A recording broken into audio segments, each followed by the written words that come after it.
for so long, after working in corporate learning for quite a while, we get requests, and it seems often that folks they're asking for the one and done, and training becomes this catch-all. It's, we need training, something's not working, give us training. Well, if training doesn't solve every problem though, at the same time, as we've talked about, and if we just provide the training and it doesn't solve the problem, then everybody's frustrated in the end. We've wasted time and resources, and it doesn't solve the problem, so our stakeholders are still upset. And so I kept thinking there's got to be this better way, and that's coming from this L&D background. And then enter the OD, so organizational development, which looks at the problem more from a systems perspective. So it's a system of interconnected functions that are all meant to work together.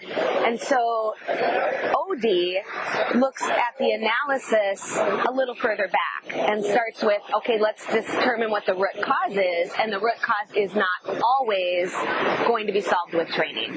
And so knowing that, and then having conversations with you, I mean, I was trying to infuse more of that into my own work, and then we're having conversations and we're saying this needs to be done continuously. Like, there's no reason why we shouldn't be working together from both of our fields. So that's where the idea of the framework came up. I guess that's what was inspiring to me. Yeah, and I love that you say that, because what that just brought up for me is I've heard that so many times that L&D gets a problem and they're like, but training's not the solution for this. And then there's nothing, then what are you saying? Like, L&D never has an answer for, well, if training's not the solution, what is? Yeah. And it's, this even making me think right now, like, the reason why we don't have an answer to that question is because we don't partner with OD. We don't partner with the field that actually assesses the rest of the organizational elements to say, here's what we need to change. Here's where our solutions might come from. So I feel like, to me, that's like a really big why, is that we, in both of those fields, we care a lot about change, and we care about unleashing talent's potential in the workplace. And there's all of this research, there's all of this great expertise sitting in both of these fields, but there isn't a lot of synthesis or integration between the two. And it's weird when you've studied both, like on my end, and I'm constantly drawing from like all the buckets. Like I feel like I have all these buckets of knowledge around me, right? I'm like, oh, I'm an engineer. Oh, I'm this. Oh, I'm this. And this. I'm the author of this. What? And I like take it all, and I'm like, here's this mishmash, but by the way, it's your solution. Yeah, exactly. And then I look at people who don't have that opportunity, and I just see them picking in one bucket. And then questions come up, and they're like, I don't know. It's not my job. See ya. So, like, how does that help our organization? Makes me sad. Yeah. I don't know. So I think that's a big why. Like, or it's okay if you don't know it. Partner. Or worse, we know it might not be the solution if I go back to the L&D lens, but we're like, well, I mean, we'll just create it anyway. And then, again, I can't stand wasting time, energy, or resources. So for me, this is a big, let's get more efficient, let's get more effective, let's make a bigger impact. Yeah. So let's share a little bit about the framework. So we start with the foundation, as any good bridge would start with, and the foundation looks like really OD on one side and L&D on the other, but what grounds our foundation is what's the common purpose. So what are we really trying to achieve? And it's deeper than we just want a training. This is where, no, what's the outcome that we're really looking for as a business in this instance? Let's try to get to what at the end of this are you really hoping that will be different on your team. And we start by grounding our bridge in what that common purpose is. So if we can get that why and what that outcome can look like, that's our foundation. Then we build the floor of the bridge from side to side, and the floor is our shared skills and competencies between the two different fields. So the floor that we walk across together includes things like business consulting skills, because we can both do those. We both maybe come at them from different angles, but we both have the skills to be able to ask good questions and partner with the business and build relationships. Business acumen is another shared skill that we have, where we should, on both sides of the house, I say this for learning and development too, we should have a good understanding of our businesses, what their challenges are, what their P&L statements look like, what their cadence is, what does our business even do. We should really be good partners with the business and have at least a basic understanding of the acumen, so we can both come in with that shared competency as well. And then after that, I think there might be, is there another, what other shared competencies am I missing, Crystal? I think just even design, like the neuroscience kinds of pieces, like the neuroscience of change, the neuroscience of learning. Even at this conference, right? That's like so much of what we're learning about here.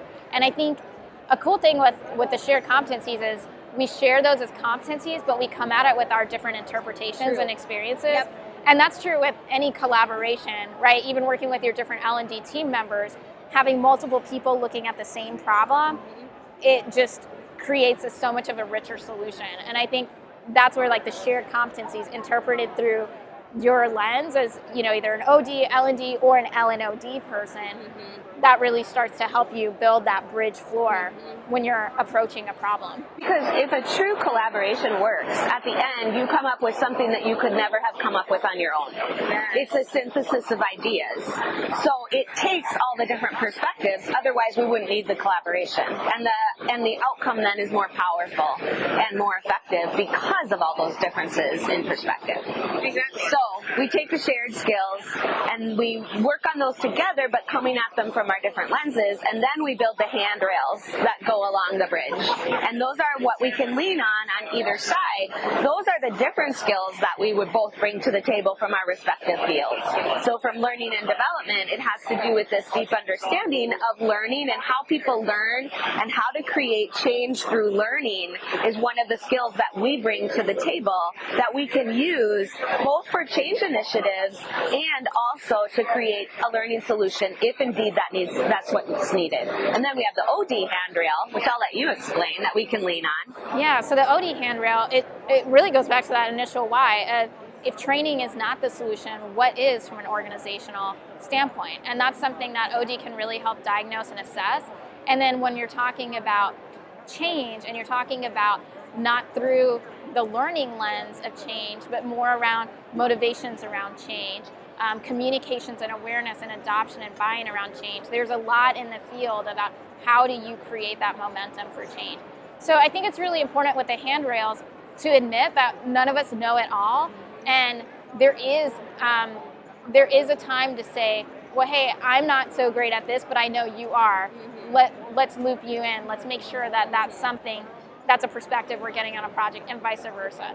And I think being very comfortable to be vulnerable like that in our workspace is so important to partnerships, because I think a lot of times we're not.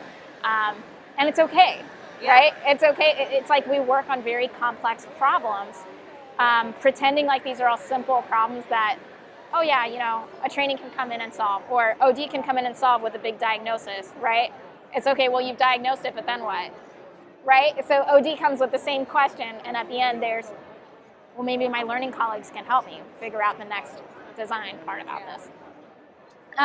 So then with that, once you figure that out, like, hey, here's our projects, here's our common goals, here's the shared competencies, here's the complementary things we're going to lean on each other for, then you're actually on the way to doing a project. And you've got to pass the ball, and that's the ball you see over it, of continuing communication and alignment throughout. Because so many times we might start a project together and then not keep each other informed, or not remember, you get very immersed in it. And so that's really where you want to start passing the ball. And then the under the bridge is facing issues together. If you run into stakeholder alignment issues or stakeholder expectations issues, we all have experience in how to approach those, and again, coming up with a shared plan to break down barriers. Or maybe one person has influence with one person and another person has influence with another person. using all of that together is just such a home run for the organization. I also think that under the bridge is how do we hold each other accountable for the shared weaknesses that we have. Right. So, for example, when it comes to one and done, which is something you and I talk about a lot, we can get very easily pigeonholed into the creating a one and done. So we've got to hold each other accountable to, no, we need something that's bigger than one on one. Measuring impact is another thing that I think oftentimes both fields can struggle with. So let's together collectively tackle that and hold each other accountable to as we move over this bridge and we address this project, how are we going to measure impact at the end? And we can hold each other accountable to those kinds of things. Yeah, because what if OD was sitting there saying, hey, this is what impact the training made on this change initiative that I'm working on, and L&D was similarly lifting OD initiatives up to say, well, this is how this integrated with our work, and this is how it helped, and this is how we saw when we surrounded people with these different initiatives, it really lifted up the whole organization. Yeah. So that's the framework. I'm kind of curious to hear from you guys what you think. Like, what's going through your mind with this?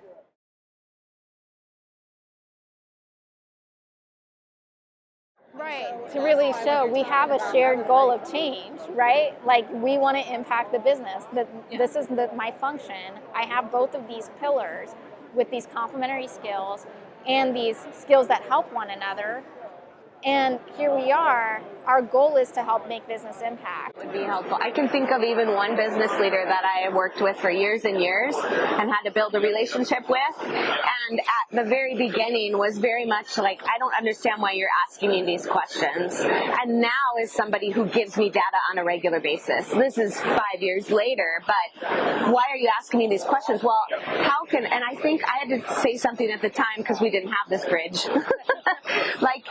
I want to be able to sit in my team and be able to tell the story of what it is that your team is experiencing so that we can help you collectively come up with solutions, and that they may be training related or they may not be, but it took a very long time to get there. So something like this, I can see how that would be helpful in that instance. That's something that I've been thinking a lot about too, is because we talk a lot about diversity, equity, inclusion initiatives, and that's been so on my mind for the last 3 years now. And it's one of the things where I see leaders at the top wanting it to be a quick fix, Band-Aid solution, but it's not.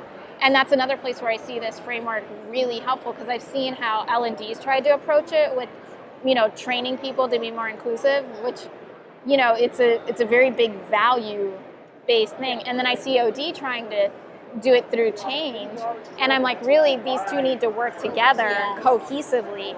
Yes. And it's like, how convincing would that be to leaders then if we had a shared plan around such a complex goal that everybody wishes, even at the very top, that we could just like Band-Aid fix it and like, just send everyone to X and we'll all be DEI capable. It just doesn't work like that.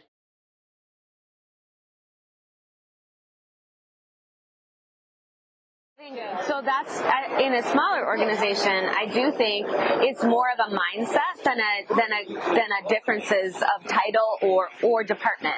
So the collaboration is really more of we've got to switch and have a broader mindset around, we aren't just learning and development folks. We're not just here to do training when you ask us. We're here to help solve larger issues. And so the bridge for us becomes, how do we take on that mindset and even those skills at a certain level so that we can become more of those folks. So that's how I think it looks in a smaller organization. I would agree. I think there's a lot of almost rebranding of L&D and reskilling to where learning is about changing. Yes. And it's not about a class. Yeah. That's e-learning That's what it's like right now, learning is branded as a product.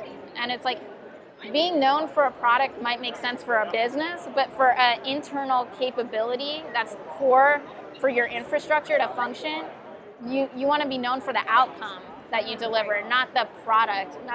And I just think that's such a big shift. So I feel like if you don't have that title, it's more about your group as L&D growing their skills in change. Yep. so that way we can keep moving from our skills are product based versus our skills are outcome focused. Yeah, I think that's a big shift for L&D. Developing is learning, changing is learning. Like to me, learning is, it's a necessity. It's like a table stakes, right? It's like the thing. Again, I'm just keep thinking like outcome focused. Yeah.